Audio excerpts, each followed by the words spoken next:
Next question है हमारा, in NPN transistor, it is a very important question और ये कंसेप्चुअल क्वेश्चन है। In NPN transistor collector current is 9 milli ampere, IC 9 milli ampere, 9 × 10⁻³ अब ज़रा concentration से ये स्टेटमेंट सुने और इस पर गौर करें। If 90% of electron reach at collector, अब 3 टर्मिनल्स हैं, इमीटर, बेस और कलेक्टर। कलेक्टर पर आउटपुट आता है और इनपुट बेस से होके आता है, और बेस चूंकि स्मॉल है तो उसमें कंसंट्रेशन तो इतनी है नहीं इम्प्योरिटी की, तो सारा current due to flow of electrons और होल होगा इमीटर से। तो इसलिए 90% ऑफ इलेक्ट्रॉन ऑफ इमीटर, इसलिए 90% of emitter current reaches the collector. तो collector current is actually 90% of electrons जो कि इमीटर से आएंगे कलेक्टर पर, वो होगा। और यहाँ से इमीटर करंट निकालूं तो ये 90% नीचे आ जाएगा, और 90 की परसेंटेज अगर आप ख़त्म करोगे तो 90 डिवाइडेड बाय 100 ये ऊपर लिख देंगे।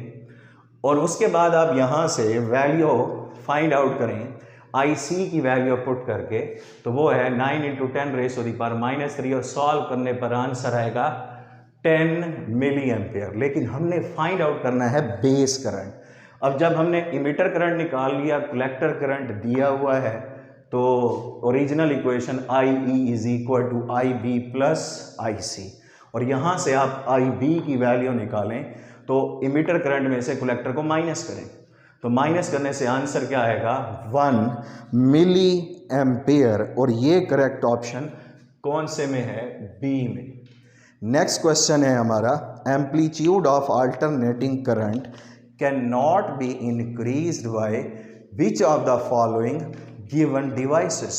और आप जानते हैं एम्पलीट्यूड बढ़ती है करंट की तो वो प्रोसेस कहलाता है एम्पलीफिकेशन, और एम्पलीफिकेशन हमेशा ट्रांजिस्टर से होता है, स्पेशली डिजाइंड होते हैं, या फिर जिनको ऑपरेशनल एम्पलीफायर भी कहते हैं वो ट्रांजिस्टर से बनाए जाते हैं। तो इसलिए ट्रांजिस्टर्स जो कि एम्पलीफिकेशन के लिए यूज होते हैं, तो amplitude of AC increase by amplifier which are made up of transistors, NPN, PNP या कॉमन इमीटर उसकी टाइप है।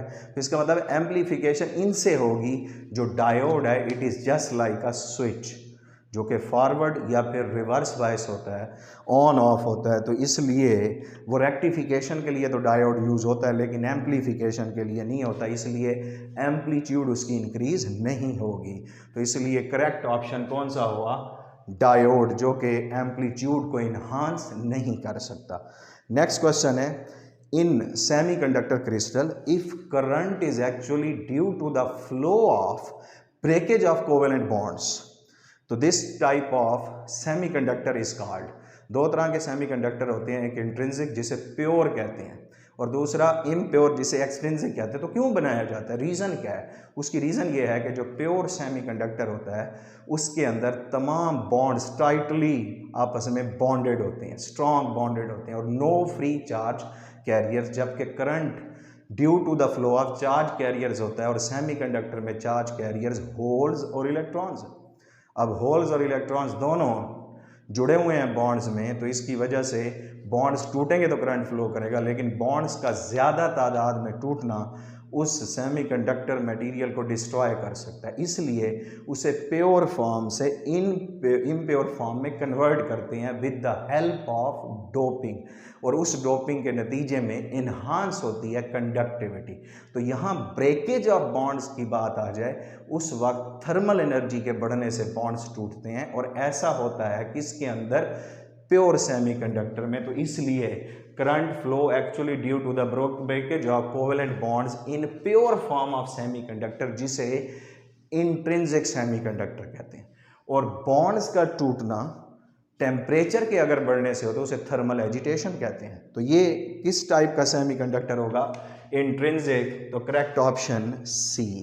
उसके बाद है potential barrier in PN junction diode stops the diffusion of charge carriers.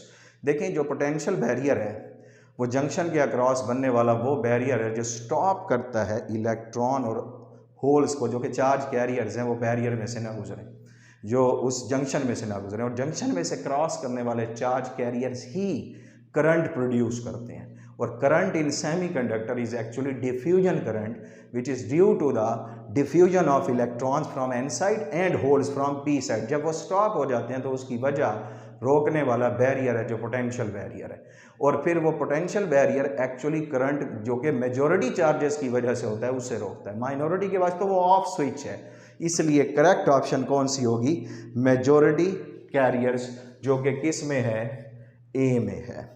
ये याद रखिएगा, माइनॉरिटी की हम बात इसलिए नहीं करते बिकॉज मेजॉरिटी चार्ज कैरियर्स उसी वक्त होते हैं जब डायोड फॉरवर्ड बायस होता है, और फॉरवर्ड बायसिंग में वो स्टॉप करने के लिए जो बैरियर यूज़ करते हैं उसे पोटेंशियल बैरियर कहते हैं। उसके बाद है frequency of AC input of full wave rectifier is 50 hertz. The frequency of output is, दो तरह की रेक्टिफिकेशन है, एक फुल वेव रेक्टिफिकेशन और एक हाफ वेव। फुल वेव में आउटपुट फ्रीक्वेंसी इनपुट का ट्वाइस होती है, एक साइकिल में 2 रिपल्स आती हैं, जैसा कि आपको ये नज़र आ रहा है, ये एक साइकिल है, यहाँ तक इसमें 2 रिपल्स हैं। और इसी तरह यहाँ पर हाफ वेव रेक्टिफिकेशन के अंदर आउटपुट फ्रीक्वेंसी इनपुट का हाफ होती है। तो इनपुट फ्रीक्वेंसी 50 है तो आउटपुट कितना होगी, 100। तो करेक्ट ऑप्शन कौन सी में है, सी में। So this is enough for today's discussion, जो कि MCQs पर थी। Thank you very much.